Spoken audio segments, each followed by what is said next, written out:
नमस्कार साथियों, मैं प्रशांत परमार। तो आज हम पढ़ेंगे नॉन मेटेरियल रिसोर्सेज को और न्यूक्लियर रिसोर्सेज को। जैसा कि आपने प्रीवियस लेक्चर्स में देखा होगा कि हम ज्योग्राफी का 5 chapter minerals and energy resources को पढ़ रहे थे, जिसमें हमने प्रीवियस लेक्चर्स में मेटल को अच्छे से कवर किया। आज पार्ट थर्ड है, इसमें हम नॉन मेटेरियल रिसोर्सेज को और न्यूक्लियर रिसोर्सेज को अच्छे से कवर करेंगे। तो फर्स्ट ऑफ ऑल हम लिखते हैं नॉन मेटेरियल रिसोर्सेज।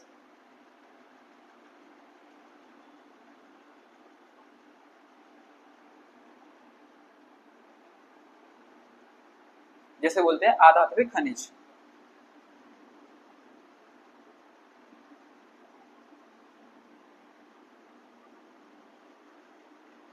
अब नॉन मेटेरियल रिसोर्सेज या आधात्विक खनिज क्या होते हैं? तो खनिज का ऐसा स्वरूप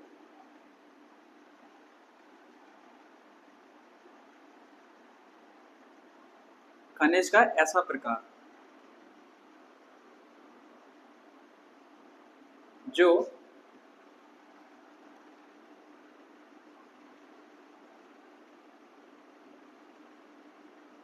विद्युत का सुचालक है, विद्युत का कुचालक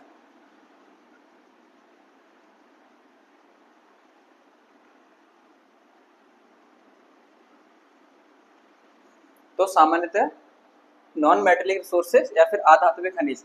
आधात्विक खनिजों में ऐसे खनिज आते हैं जो सामान्यतः विद्युत के जो है कुचालक है, यानी कि बैड कंडक्टर ऑफ इलेक्ट्रिसिटी।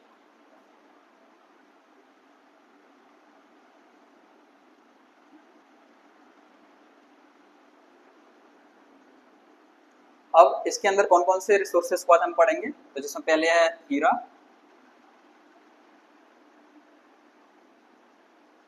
जिसे बोलते हैं डायमंड। दूसरा है चूना पत्थर, लाइमस्टोन।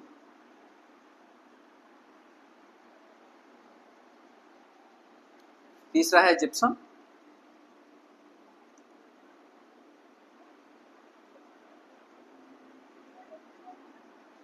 तो हीरा, चूना पत्थर, जिप्सम। चूना पत्थर में ही हम पढ़ेंगे संगमरमर।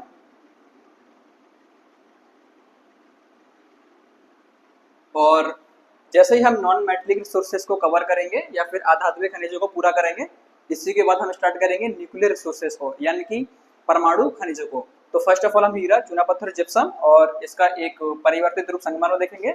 और नॉन मेटेलिक रिसोर्सेज को खत्म करने के बाद हम करेंगे स्टार्ट न्यूक्लियर रिसोर्सेज को। तो मुझे लगता है कि नॉन मेटेलिक खनिज या मिनरल्स का एक ऐसा टाइप है, खनिज का एक ऐसा प्रकार है जिसमें जो भी खनिजों का हम अध्ययन करेंगे वो विद्युत के कुचालक होते हैं, यानी बैड कंडक्टर ऑफ इलेक्ट्रिसिटी। ये सिंपल सी एक डेफिनेशन थी जो एक सामान्य समझ को विकसित करे, बाकी कुछ ज़्यादा खास जरूरत है नहीं है इसकी। तो फर्स्ट ऑफ ऑल हम देखेंगे हीरा। याद रखना हम पढ़ रहे हैं आधात्विक खनिज यानी कि नॉन मेटेलिक रिसोर्सेज, जिसे बोलते हैं डायमंड।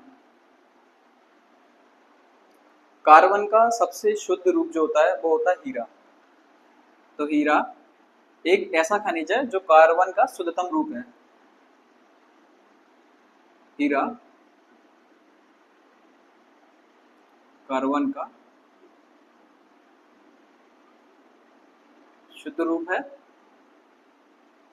प्रकृति में प्राप्त होने वाला सबसे कठोर तत्व, या फिर हमारे नेचर में जितने भी एलिमेंट्स हैं उनमें नॉन मेटेरियल रिसोर्सेज के अंदर डायमंड यानी कि हीरा एकमात्र ऐसा रिसोर्स बोलो या फिर एलिमेंट बोलो जो नेचर में सबसे कठोर यानी कि स्ट्रॉन्ग है। तो हीरा कार्बन का एक शुद्ध रूप है, प्रकृति में प्राप्त होने वाला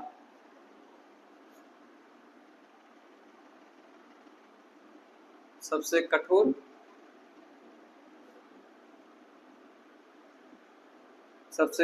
तत्व या फिर खनिज बोलो इसको, strongest element in the nature, वो है हमारा हीरा। तो हीरा जो है बेसिकली किससे बनता है? कार्बन का। तो कार्बन का शुद्धतम रूप है हीरा, प्रकृति में प्राप्त होने वाला सबसे कठोर तत्व या खनिज। प्री कैम्ब्रियन काल की कायांतरित चट्टानों में इसका जो है हमें देखने को मिलता है। प्री कैम्ब्रियन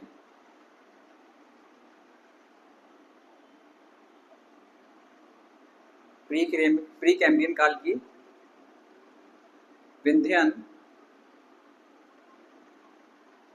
अब ये विंध्यन क्या है तो मैं आपको बता दूं कि भारत के मध्य में या फिर मध्य प्रदेश के मध्य में जो विंध्याचल पर्वतमाला है, विंध्याचल पर्वतमाला के आधार के सारे जितने भी रिसोर्सेज वहां मिलते हैं उन सबको विंध्यन क्रम की चट्टानों के नाम से जाना जाता है। तो विंध्याचल पर्वतमाला के आधार के सारे जितनी भी चट्टानों का निर्माण हुआ है या उन चट्टानों जितने भी रिसोर्सेज मिलते हैं हम उनको विंध्यन क्रम की चट्टानों से प्राप्त रिसोर्सेज के रूप में देखते हैं। तो प्री कैम्ब्रियन काल की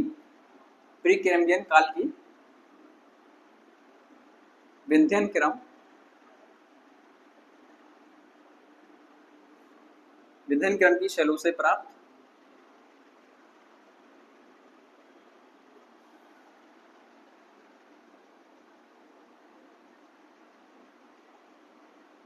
तो क्या है, हीरा जो है प्री कैम्ब्रियन काल की विंध्यन क्रम की शैलों से प्राप्त होता है। पूर्ण आंतरिक परावर्तन के कारण हीरा चमकता है। हीरो की जो चमक है चाहे वो धूप में हो या फिर सनलाइट हो या फिर लाइट हो, जब वो हीरा जो चमकता है तो डायमंड की जो शाइन करने की जो प्रॉपर्टी है वो है पूर्ण आंतरिक परावर्तन के कारण। फिजिक्स में शायद आपने पढ़ा भी होगा या पढ़ने को मिलेगा।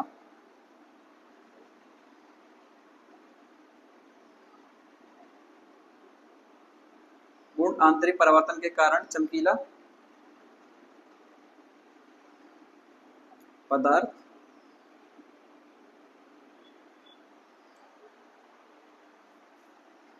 अगर हम उत्पादन देखें, प्रोडक्शन कहाँ होता है इंडिया में, सबसे ज्यादा जो प्रोडक्शन है इसका उत्पादन है वो है मध्य प्रदेश में, फिर आंध्र प्रदेश में।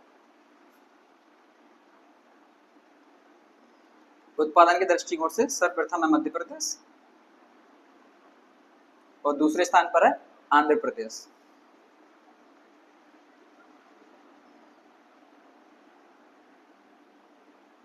मध्य प्रदेश का पन्ना और सतना जिला इस मामले में प्रथम है।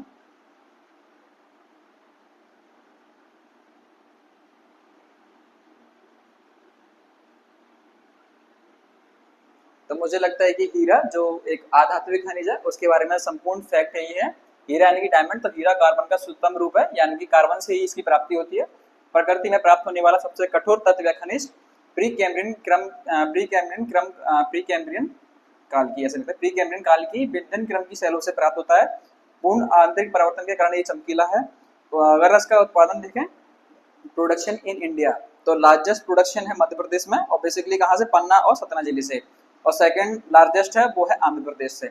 मैं आपको बता दूं, आपने हिस्ट्री में या फिर मिडाइवल पीरियड में एक हीरे का नाम सुना होगा जिसका नाम था कोहिनूर हीरा। तो कोहिनूर हीरे की प्राप्ति है ना आंध्र प्रदेश राज्य से हुई थी, जो आज भी कई कारणों से चर्चा का विषय है, या फिर इतिहास में जो भी लोग अध्ययन करते हैं, इतिहास विषय का अध्ययन करते हैं, तो उसमें कोहिनूर हीरा मुगल टाइम पीरियड में दिल्ली सल्तनत से लेकर ब्रिटिश इंडिया में कई जगहों पर चर्चा का विषय रहा है, तो वो बेसिकली आंध्र प्रदेश से प्राप्त हुआ है। तो मुझे लगता है कि डायमंड या हीरे के बारे में इतना संपूर्ण है। अब हम देखते हैं दूसरा चूना पत्थर को।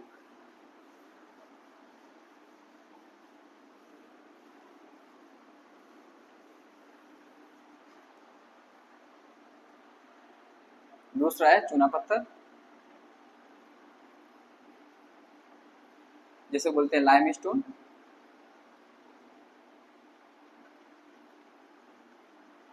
चूना पत्थर जो है एक ऐसा खनिज जो भुरभुरा या फिर मुलायम रहता है।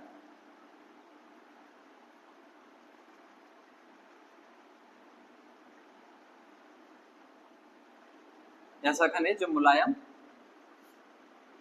इसकी प्रकृति है या फिर जो नेचर है या फिर टेक्सचर है उसमें ये मुलायम यानी कि सॉफ्ट और भुरभुरा।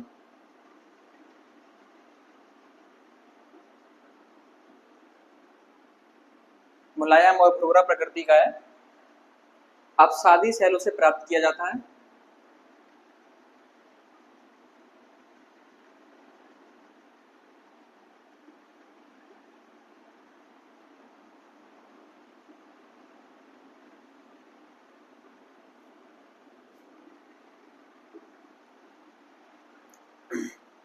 अगर किसी को आग्नेय क्रम की चट्टानें या फिर अपसादी शैलें या कायंद्री शैलों को समझने में किसी को दिक्कत है तो आप अपना फीडबैक या फिर कमेंट में उसको मेंशन कीजिए, और वरना फिर इस टॉपिक खत्म होने के बाद में भारत के अंदर प्राप्त होने वाली चट्टानों का समूह जो है मैं उसको अच्छे से कंप्लीट करूंगा ताकि आपके आप जो भी टॉपिक पढ़ते हो उसमें जो भी चट्टानों वाला हिस्सा आता है आपको उसमें कंफ्यूजन ना हो। तो मैं इसका एक स्पेशल लेक्चर लेके आऊंगा। तब तक के लिए आप इतना समझिए कि अपसादी सेलों से प्राप्त किया जाता है चूना पत्थर कैल्शियम कार्बोनेट का बना होता है।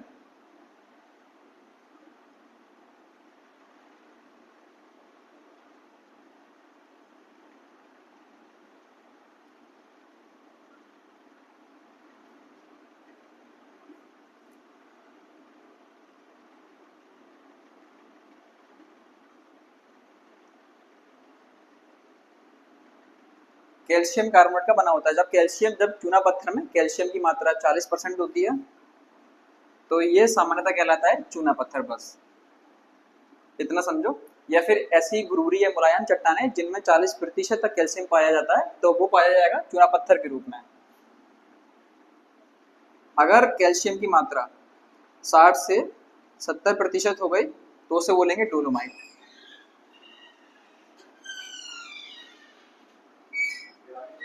तो उसे बोलेंगे डोलोमाइट। तो चूना पत्थर ऐसा खनिज जो मुलायम और भुरभुरे रूप में या फिर इसका जो नेचर है वो मुलायम और भुरभुरा रूप में प्राप्त होता है, अपसादी सेलों से प्राप्त किया जाता है।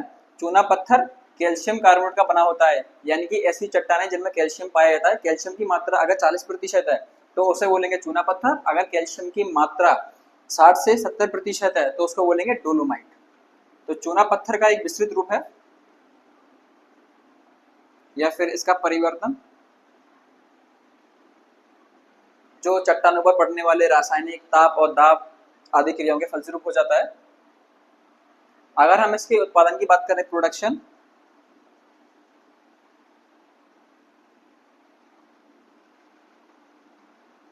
सबसे ज्यादा है राजस्थान में। भारत में सबसे ज्यादा जो उत्पादन है यानी प्रोडक्शन है वो है राजस्थान से। दूसरा है आंध्र प्रदेश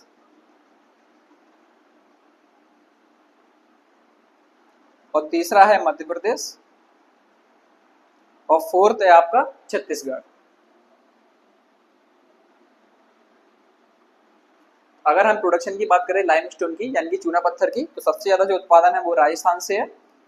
दूसरे पे है आंध्र प्रदेश, तीसरे पे मध्य प्रदेश और छत्तीसगढ़। भारत में जहां जहां अपसादी सेलों का विकास पाया जाएगा वहां सबसे अच्छा प्रोडक्शन जो मिलेगा हमें मिलेगा चूना पत्थर का और उसका एक मिलेगा डोलोमाइट का, दो। तो सबसे ज्यादा प्रोडक्शन राजस्थान, आंध्र प्रदेश, मध्य प्रदेश और छत्तीसगढ़। अब हम चलते हैं तीसरे आधात्विक खनिज की ओर यानी कि third metallic non metallic resource, वो है जिप्सम। मैं आशा करता हूँ कि आप अपना पेन और पेपर साथ में लेके बैठते होंगे ताकि आप जितने भी फैक्ट्स मेरे द्वारा कवर किए जाते हैं आप उनको अच्छे से नोट कर सकें और आपके क्विक रिवीजन के लिए आपके फायदेमंद होगा ये। थर्ड है आपका जिप्सम।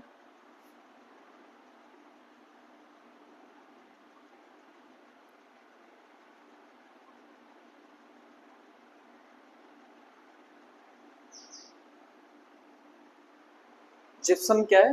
तो जिप्सम भी अपसादी सेलों से प्राप्त किए जाने वाला एक खनिज है।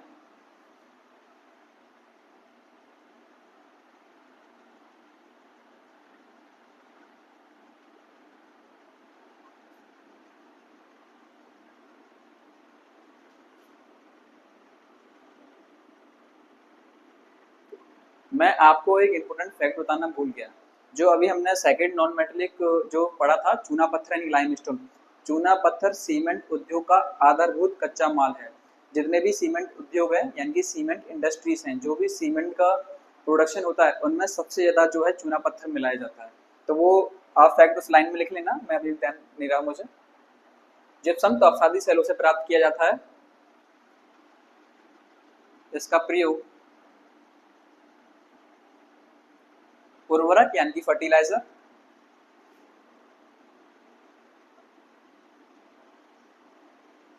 जो खाद के रूप में खेतों में यूज किया जाता है, उर्वरक हो गया, सीमेंट, सीमेंट उद्योग में भी इसका प्रयोग किया जाता है कुछ मात्रा में। उर्वरक हो गया, सीमेंट हो गया, जिप्सम अपसादी सेलों से प्राप्त किया जाता है। इसका प्रयोग उर्वरक बनाने में, सीमेंट बनाने में, और एक कुछ कुछ और है इसका प्रयोग मुझे फिलहाल याद नहीं आ रहा।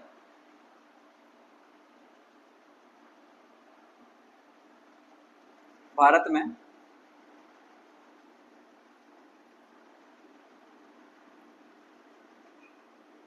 राजस्थान, झारखंड,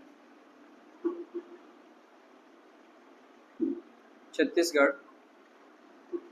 इत्यादि राज्यों से इसकी प्राप्ति की जाती है।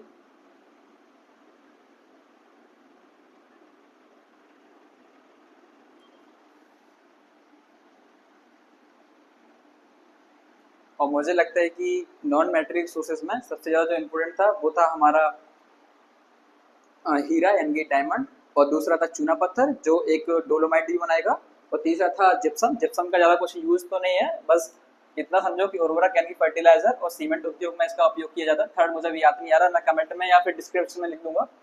अपसादी सेलों से प्राप्त किया जाता है, इसका प्रयोग उर्वरक और सीमेंट उद्योग में किया जाता है। भारत में राजस्थान, झारखंड, छत्तीसगढ़ आदि राज्यों में प्राप्ति है। और प्राप्ति कहाँ है? प्राप्ति का मतलब ऐसा है कि ऐसे क्षेत्र इन राज्यों के अंदर जहां अपसादी क्रम की चट्टानों का निर्माण पाया जाता है, तो वहां मिलेगा हमें जिप्सम।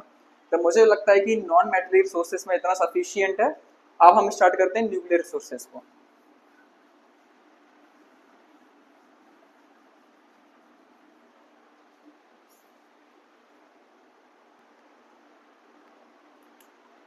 अब हम कवर करते हैं न्यूक्लियर रिसोर्सेज को।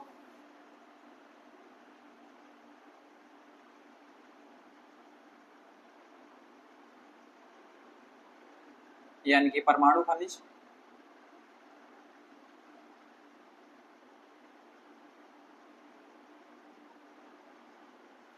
परमाणु खनिज, ऐसे खनिज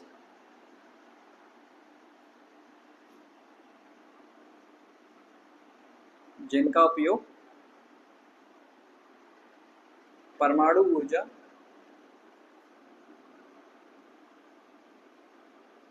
परमाणु ऊर्जा के निर्माण हेतु किया जाता है।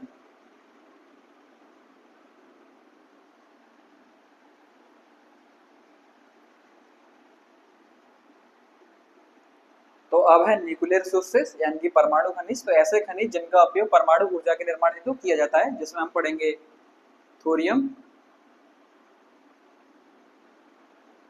दूसरा है यूरेनियम,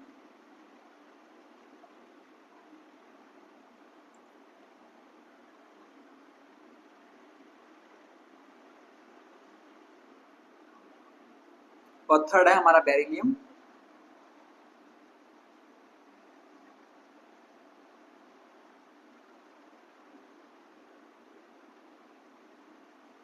और फोर्थ है हमारा ग्रेफाइट।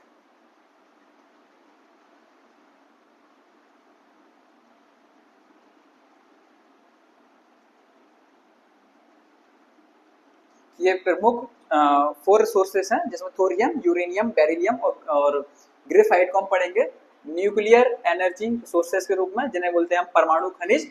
तो खनिज का एक ऐसा प्रकार जिनका उपयोग परमाणु ऊर्जा के निर्माण हेतु किया जाता है। तो मुझे लगता है कि हमने प्रीवियस लेक्चर में जो मेटलिक रिसोर्सेस पढ़े थे वो आपको अच्छे समझ में आए होंगे। और अभी हमने इस लेक्चर के स्टार्ट होने से पहले पढ़ा नॉन मेट्रिक सोर्सेस को, यानी आधात्मिक खनिजों को, जो प्रमुख थे अपने सिलेबस के अकॉर्डिंग और जो एग्जाम्स में पूछे जाते हैं। सिर्फ मैंने वही पढ़ाए थे। ज्यादा पढ़ने से या अनावश्यक पढ़ने से कोई फायदा नहीं पड़ता, फालतू में आपको भी मेहनत करनी पड़े और मुझे भी करने पड़े, जिसका रिजल्ट 0 है, तो मुझे नहीं लगता ज्यादा पढ़ना चाहिए। अब हम पढ़ रहे हैं परमाणु शक्ति खनिज या फिर परमाणु खनिज, जिनको बोलते हैं न्यूक्लियर एनर्जी रिसोर्सेज। तो जिसमें हमें थोरियम, यूरेनियम, बेरिलियम और ग्रेफाइट अच्छे से पढ़ने हैं। अब इनको अच्छे से मैं आपको समझाता हूँ, आप अपने पेन और पेपर में नोट करते जाइए।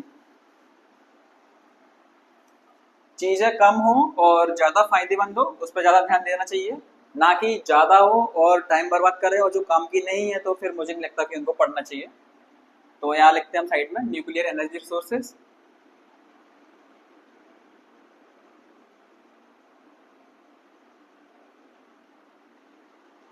परमाणु शक्ति खनिज, जिसमें पहले हम पढ़ेंगे थोरियम।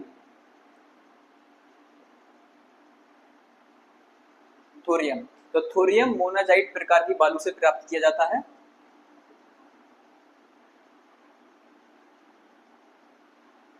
मोनाजाइट प्रकार की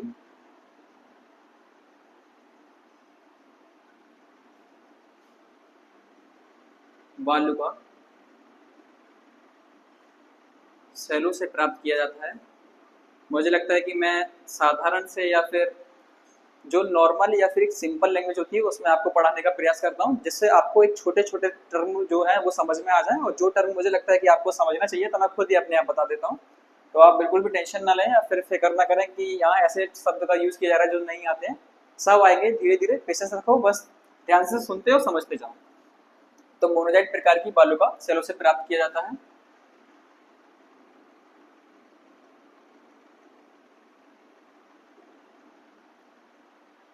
अब मोनोजाइट प्रकार की जो बालू है इसका निर्माण कैसे होता है? तो प्री कैम्ब्रियन काल की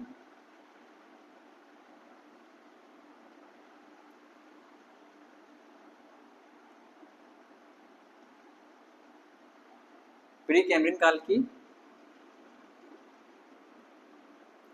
चट्टानों के नष्ट होने से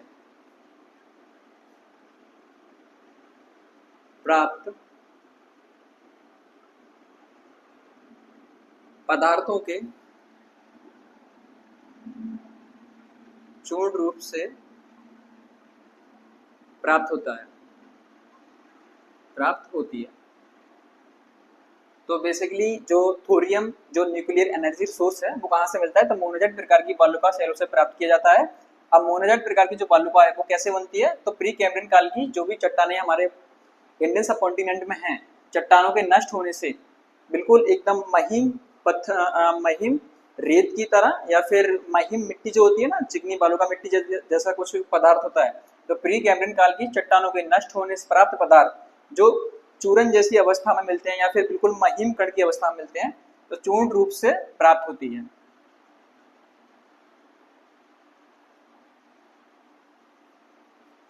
भारत में अगर हम मोनाजाइट बालू की बात करें तो भारत का जो साउथ वाला जो रीजन है, सामान्यतः मालाबार तट और कोरोमंडल तट, जहाँ केरल और तमिलनाडु जैसे राज्य पड़ते हैं, उनका जो बीच है यानी कि उनकी जो तट रेखा है वहाँ बड़े पैमाने पर मोनाजाइट बालू के रिसोर्सेज बहुत अच्छी मात्रा में मिले हुए हैं। प्राप्ति भारत के केरल और तमिलनाडु, तमिलनाडु राज्य के तटवर्ती क्षेत्रों में।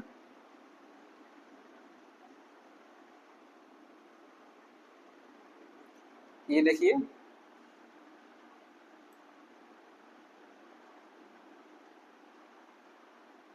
ये है साउथ इंडिया का मैप। मुझे लगता है आपको समझ में आ रहा होगा नॉर्मल। तो ये वाला जो तट है केरल का तट है, ये वाला तमिलनाडु का है। इसे बोलते हैं कोरोमंडल और इसे बोलते हैं मालाबार तट। तो मालाबार तट और कोरोमंडल तट पर बड़े पैमाने पर मोनाजाइट प्रकार की वालुका के बहुत ज्यादा मात्रा में रिसोर्स यानी कि संसाधन उपलब्ध हैं, जिनसे प्राप्त किया जाता है थोरियम, जो परमाणु शक्ति ऊर्जा का एक प्रमुख संसाधन है। तो मुझे लगता है कि थोरियम के बारे में इतना जानना आपको सफिशियंट है कि थोरियम क्या है। तो थोरियम मोनोजाइट प्रकार की बालू का सेलों से प्राप्त किया जाता है। प्री कैम्ब्रियन काल की चट्टानें जो आज वर्तमान समय में नष्ट हो चुकी हैं और महीम कण के रूप में यानी कि चूर्ण के रूप में प्राप्त होती हैं, जो कहाँ मिलती हैं? भारत के मालाबार और कोरोमंडल तट पर, समुद्र तट के सहारे। तो प्राप्ति भारत में ये जो है, और मुझे लगता है कि इतना पर्याप्त है इस बारे में जानना आपके लिए। अब हम बात करते हैं यूरेनियम की। कुछ है तो एक मिनट देख लेते हैं। सफिशियंट है, ज्यादा कुछ जानना है नहीं है जरूरी इसमें।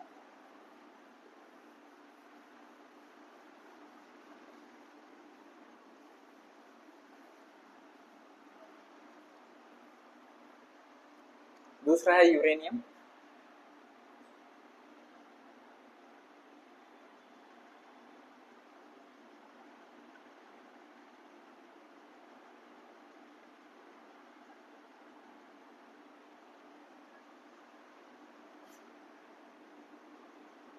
प्रमुख परमाणु ऊर्जा संसाधन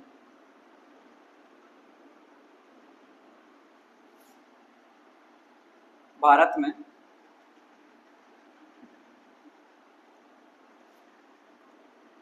आर्कियन एवं धारवाड़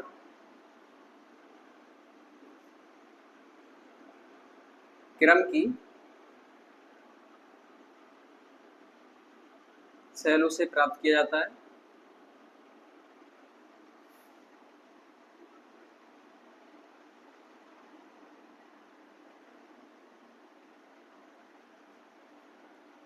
तो प्रमुख परमाणु ऊर्जा संसाधन और भारत में आर्कियन एवं धारवाड़ क्रम की सेलों से प्राप्त किया जाता है। अगर हम इसके प्रमुख अयस्क देखें जहां से यूरेनियम की प्राप्ति होती है तो वो है पिचबिलेट, ऐसे लिखते हैं प्रमुख अयस्क। जो मेन ओर हैं इसके जहां से हम उनको फिल्टराइज करके यूरेनियम की प्राप्ति करते हैं तो वो है प्रमुख अयस्क। एक है पिचबिलेट,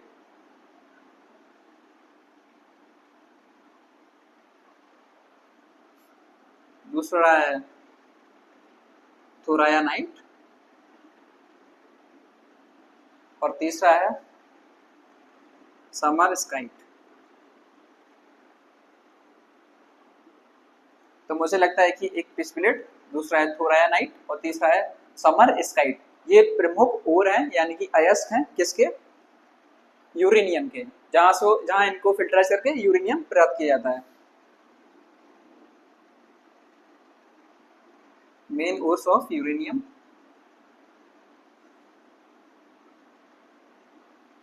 तो पहला पिचबिलेट, थोरानाइट और मस्कराइट। और सबसे ज्यादा जो प्रोडक्शन है वो इंडिया में, तो वो है उत्पादन देखें, पहला है झारखंड। झारखंड के सिंहभूमि जिले में जादूगोड़ा क्षेत्र, झारखंड के सिंहभूम जिला जादूगोड़ा क्षेत्र, ये प्रसिद्ध है, विश्व प्रसिद्ध है भारत सहित वैश्विक स्तर पर यूरेनियम के उत्पादन के लिए। तो झारखंड प्रथम स्थान पर है, झारखंड का सिंहभूम जिला है, वहाँ एक जादूगोड़ा क्षेत्र है जहाँ बड़े पैमाने पर यूरेनियम का उत्पादन किया जाता है।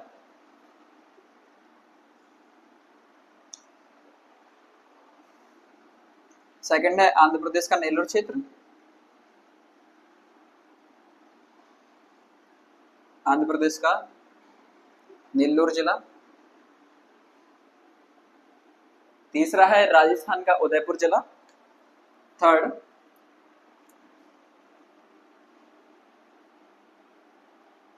राजस्थान उदयपुर डिस्ट्रिक्ट, उदयपुर जिला। भारत में ये तीन प्रमुख हैं, पहला है झारखंड का सिंहभूम जिला जहां जादूगोड़ा क्षेत्र है, आंध्र प्रदेश का नेल्लोर क्षेत्र और राजस्थान का उदयपुर क्षेत्र या फिर जिला, जो हाईली प्रोडक्शन है इन इंडिया में किसके मामले में, यूरेनियम के मामले में। तो यूरेनियम का सबसे ज्यादा जो उत्पादन है वो झारखंड, आंध्र प्रदेश और राजस्थान से किया जाता है। रिसेंटली भारत सरकार के द्वारा या फिर भारत सरकार के अंडर में जो भारतीय यूरेनियम निगम लिमिटेड है, जो यूरेनियम के खनन यानी कि माइनिंग और उसके रिसर्च एंड डेवलपमेंट पर जो काम करती है कंपनी, जैसे बोलते हैं भारत यूरेनियम निगम लिमिटेड, उसके द्वारा अभी हाल ही में ऐसे एक बड़े क्षेत्र की खोज की गई है जो भारत सहित विश्व में सबसे ज्यादा यूरेनियम के भंडार प्राप्त होते हैं। तो वो है स्थान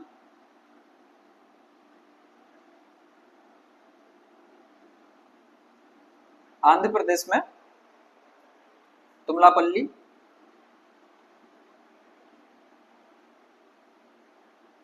आंध्र प्रदेश का तुमलापल्ली क्षेत्र जहां भारत यूरेनियम निगम लिमिटेड द्वारा रिसेंटली खोज की गई है कि पूरे विश्व में सबसे ज्यादा अगर भंडार देखे गए हैं यूरेनियम के तो वो आंध्र प्रदेश के तुमलापल्ली में किए गए हैं। और भारत में यूरेनियम का जो खनन यानी कि माइनिंग और रिसर्च एंड डेवलपमेंट करने का जो काम है वो भारत यूरेनियम निगम लिमिटेड के पास में ही है।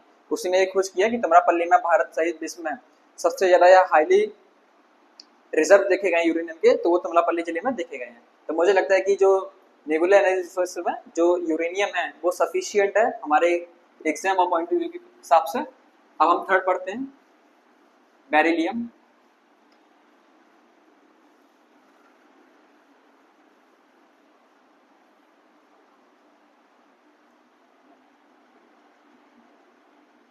थर्ड है बेरिलियम।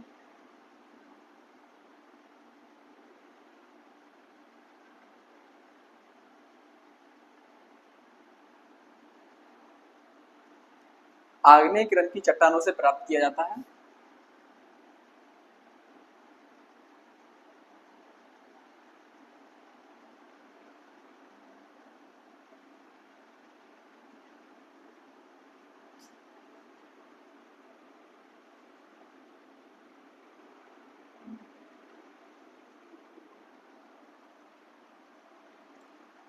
ये परमाणु ऊर्जा के निर्माण में भी तो काम आता है। दरअसल इसका एक काम और है मिश्र धातु के निर्माण में। तो इसका जो उपयोग है वो है परमाणु ऊर्जा निर्माण,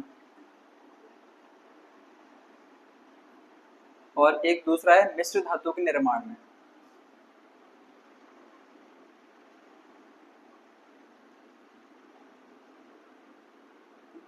तो इसका जो प्रमुख काम है वो है, तो एक तो है परमाणु ऊर्जा निर्माण में, न्यूक्लियर एनर्जी के प्रोडक्शन में इसका काम आता ही है बेरिलियम, इसलिए हम इसको न्यूक्लियर एनर्जी सोर्सेज में पढ़ते हैं। दूसरा इसका एक मेन काम और है या फिर मेन यूज है इसका, तो वो है मिश्र धातु निर्माण में इसका बड़े पैमाने पर जो है यूज किया जाता है। और तीसरा है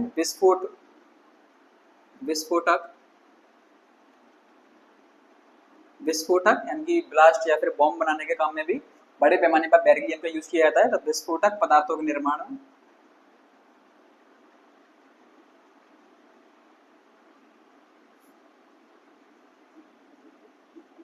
तो मुझे लगता है कि न्यूक्लियर एनर्जी सोर्सेस में थोरियम, यूरेनियम और बेरिलियम सफिशिएंट है। एक हम फोर्थ पढ़ेंगे इसमें ग्रेफाइट, जो हमारा लास्ट रहेगा इस टॉपिक का। और इसी थर्ड पार्ट के साथ में हम नॉन मेटेलिक रिसोर्सेज यानी कि आधात्मिक खनिजों को और न्यूक्लियर एनर्जी रिसोर्सेज को यानी कि परमाणु शक्ति जो खनिज हैं उनको हमने अच्छे से कंप्लीट किया, और इसको हम यहीं फिनिश करेंगे।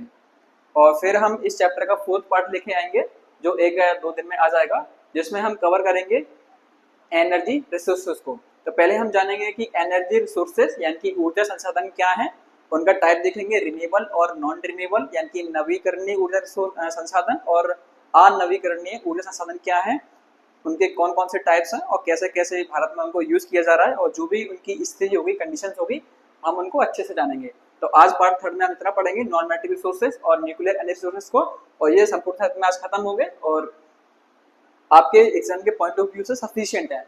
अब इस चैप्टर का जो फोर्थ पार्ट आएगा उसमें हम कवर करेंगे एनर्जी रिसोर्सेज को, और इसी के साथ में ये जो टॉपिक है हमारा या फिर ज्योग्राफी का 5 चैप्टर है मिनरल्स एंड एनर्जी रिसोर्सेज, संपूर्णता के साथ में हम फिनिश करेंगे उसे। तो अभी हमारा फोर्थ बचा हुआ है न्यूक्लियर एनर्जी रिसोर्सेज में, वो है ग्रेफाइट।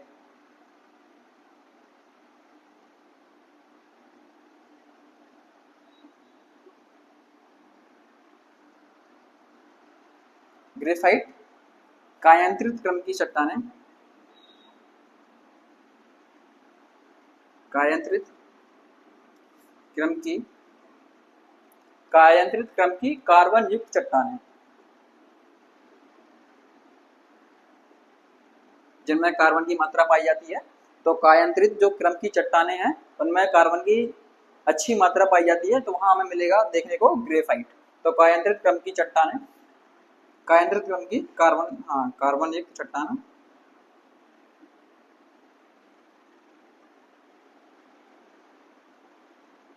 जिनमें अच्छी खासी कार्बन की मात्रा रहती है, वहां मिलेगा ग्रेफाइट। तो कायांतरित क्रम की कार्बन युक्त चट्टानों से प्राप्ति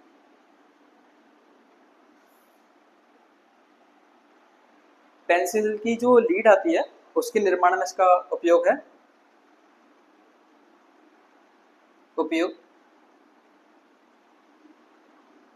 पेंसिल उद्योग में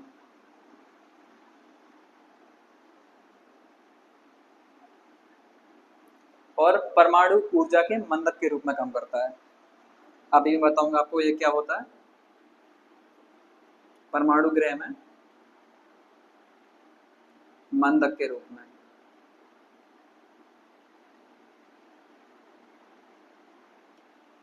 परमाणु ऊर्जा का जब भी उत्पादन किया जाता है न्यूक्लियर प्लांट में या फिर जहां भी प्रोडक्शन होता है किसका, परमाणु न्यूक्लियर एनर्जी का, तो न्यूक्लियर एनर्जी का जो प्रोडक्शन हो रहा है उसको कंट्रोल करने के लिए, ताकि उसका जो प्रोडक्शन है वो हाईली या रिस्कली ना हो पाए, तो उस चीज को कंट्रोल करने के लिए यूज किया जाता है ग्रेफाइट। तो परमाणु गृह में परमाणु ऊर्जा का जहां भी उत्पादन किया जा रहा है उसको कंट्रोल करने के लिए या फिर नियंत्रित रूप से उसका उत्पादन हो सके, उसको एक बैलेंस तरीके से प्रोडक्शन करने के लिए यूज किया जाता है ग्रेफाइट का। तो परमाणु गृह में मंदक के रूप में काम आता है, ताकि जो उसका प्रोडक्शन अनकंट्रोल ना हो पाए या फिर ऐसा ना हो पाए कि परमाणु गृह में ही परमाणु ऊर्जा का इतना विकास हो गया जिससे बहुत बड़े पैमाने पर हमें जान या माल की हानि हो सकती है। तो उसको कंट्रोल करने के लिए या बैलेंस करने के लिए उसका प्रोडक्शन का तो मंदक के रूप में काम आता है ग्रेफाइट। तो ग्रेफाइट जो है कायांतरित क्रम की कार्बन युक्त चट्टानों से प्राप्ति होती है, उपयोग है पेंसिल उद्योग में होता है और परमाणु गृह में मंदक के रूप में। इसे काला शीशा भी कहते हैं, ये एक इसका उपनेम है, काला शीशा, काला शीशा के नाम से जाना जाता है। मुझे लगता है कि हमारा ये टॉपिक आज सफिशिएंट है, जिसमें हमने कवर किया नॉन मैटेरियल रिसोर्सेज को और न्यूक्लियर एनर्जी रिसोर्सेज को। इस लेक्चर को देखने के लिए आपका थैंक यू। मुझे लगता है कि मैंने इसको संपूर्णता के साथ में अच्छी गुणवत्ता के साथ में खत्म किया है और मैं आशा करता हूँ कि आपको ये चैप्टर अच्छे से समझ में आए। आपको किसी भी प्रकार की क्वेरी या फिर कमेंट या किसी भी प्रकार का फीडबैक देना हो, आप कमेंट जरूर कीजिए, ताकि मैं अपने पर्सनैलिटी में या फिर पढ़ाने के तरीके में या फिर बोलने के तरीके में, समझाने के तरीके में अच्छे से इम्प्रूवमेंट कर पाऊँ। तो प्लीज़ कमेंट जरूर कीजिए। तब तक के लिए आपका धन्यवाद। जय हिंद, जय भारत।